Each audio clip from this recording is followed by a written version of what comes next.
Wow. That's That is interesting. and then you put You it on take one from the side. Oh, I'm recording right now. Oh, wow. Check that out. And then you can, time it. So like it'll take us anywhere from 4 to 6 hours to lay something out, depending on how much we're doing. And then we get it wet, put it in, and turn it on 30 and go to lunch. Come back and When you do this sort of work, when you're working with more than just the felt, are you still using this machine? No, this is much more delicate. This is like threading a needle. So if you put it in here, this is happening so fast that those fibers would come out. So this is mostly by hand. Once it gets all the way through and you begin the felting process, then you can do it on the machine. But and even a regular piece of felt, I have different kinds of. I get wool from different sources. A lot of my wool is local, but a lot of the sheep here are raised for their meat, not for their fibers. We were curious about that, yeah. So, but there are some artists that have brought sheep intentionally for spinning and for felting. So, and a couple of people that are local I get it from. But it's also not the softest wool, even though it is.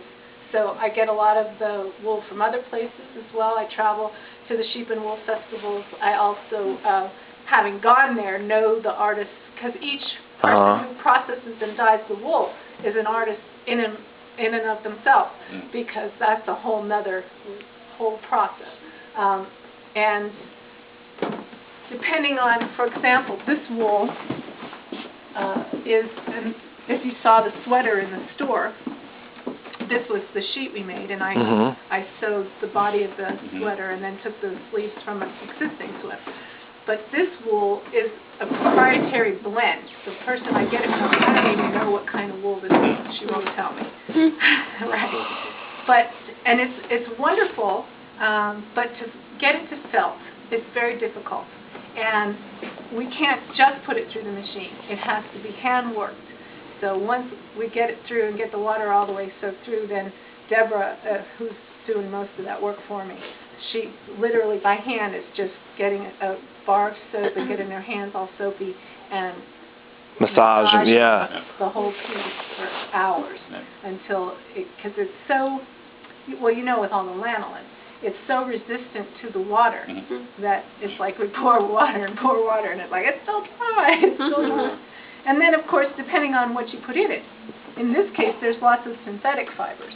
And synthetics have no barb. And so to get the wool to hang on to that is much more difficult. Or if I'm putting silk in a product. Oh, I want to show you the silk, too. I think you'll be fascinated with this. This piece looks like silk, but it's not. This is actually eucalyptus fibers. Oh, wow. This is called tencel. Ooh, that's nice. Isn't it? So it's silk T-I-N-S-E-L? Tencel. Oh, wow. Can I use that word this morning? For our word game. Travel, kind of equivalent. So, and then this is silk. This is my stash of silk. And I think I may have started to tell you guys the other day. So this is the cocoon of the silkworm. All right, and the silkworm, there are many different kinds of. Inside is a pupae and the last molted skin. That's what's in ancient bees. Now, when the silkworm makes this cocoon, the fiber comes out of its mouth. And the reason the silk is so precious, and the longest kept industrial secret, I might add, is because the thread is in the shape of a prism. And the prism reflects the light, making silk shiny, which is why this cocoon is valuable and no other. So it comes out in that sort of... in that triangular shape, out of the mouth of the worm. And at that point, glue comes out with it, so that this is a 2-mile, single thread, 2 miles long. Oh my gosh. And when the silkworm makes its cocoon, the entire time its shape is in figure 8 or infinity. Mm-hmm. This whole action to make this cocoon the entire time. And this is also why it was felt to be very sacred. When you soak this, it becomes pliable, and you can poke your fingers in, and then the pupae and the last morsel of skin come out.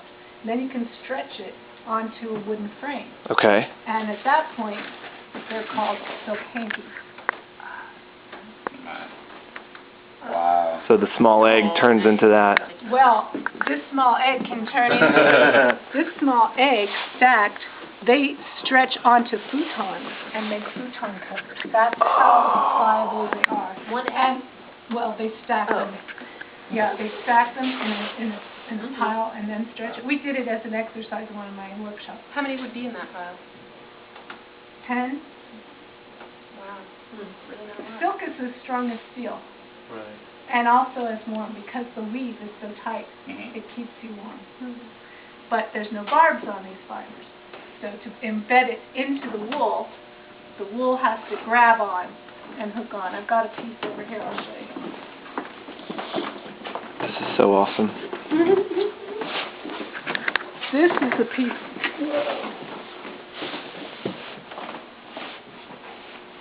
Right here is a silk hanky. That's embedded in the wool. In fact, it was one of these. You see the colors? And so that's shiny and crinkly because the wool grabbed it and had to hold on. And you did this dyeing yourself? I did not, no. Again, the dyeing is a whole other ball game, which I would have to totally revamp to do. I do some, but not very much. So then, if you're not dyeing the silk, but you've got these cocoons... I can dye them. Oh, okay. I can dye them. And you can also take this cocoon, dip it in Kool-Aid, and it'll dye. And that was the postcard I had in the store. Did you Yeah, I did. Those were all dyed with Kool-Aid. And then you can snip it, cut it, and make earrings or pendants. They're beautiful. Put beads on with them, see beads and... Wow. Oh my God. Right. Exactly. And so the silk also comes in combs. So this isn't in the form of a hanky, it's in the shape of a comb. Did you see the felted bowl that I had?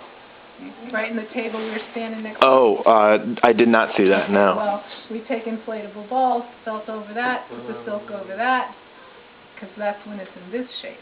Or, the silk, this is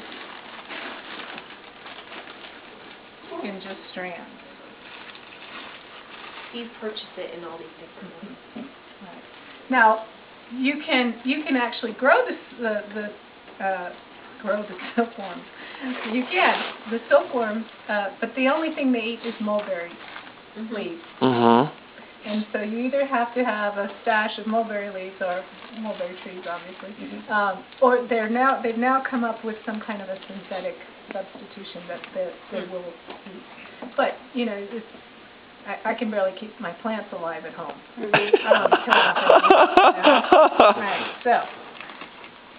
So, and again, look at the expertise in dyeing and the beautiful combinations of colors that people come up with.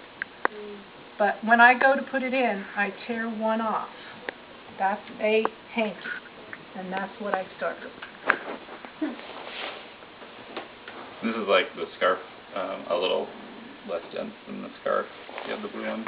The one you bought? No, the one that's by the blue wrapparound that's by the checkout counter. No. Paired with the blue dress? The The cobweb one? cobweb lace was wool. Oh, Was what? wool. With single layer of, and this is what makes it so difficult to work with. So you're laying it out. And Did you see spreading. the blouse that I made out of this? The wool in the back room? I Well, didn't. that was like, Yeah, we're going to have to relook at things. it was all hanky. So you're laying it down and you're trying to get your hand off. And it won't do it. And you're stuck to it, you know, and you're laying it down and you're trying to get it. So just to work with it, but, you know, it's so much fun. Now, and so the cobweb lace scarf near the cash register was the blue, I think we might have used all of that wool. That was merino. Yeah, no, not here, but let's just use this as an example. So it starts like this. And what we have to do is pull gently to get a 1 fiber thickness. You see what I'm saying? Oh, wow. 1 fiber thickness. I don't think I'd be able to do that evenly. No. It takes a lot of practice. It does. It doesn't. This is and because of the way this is called roving at this stage. It comes off the sheep. It's curly and dirty. It has to be washed, and then the fibers are combed. All of these fibers are in one direction, so that if you were spinning it into yarn, Right. you can do that. If I'm felting it, 1 fiber's thickness.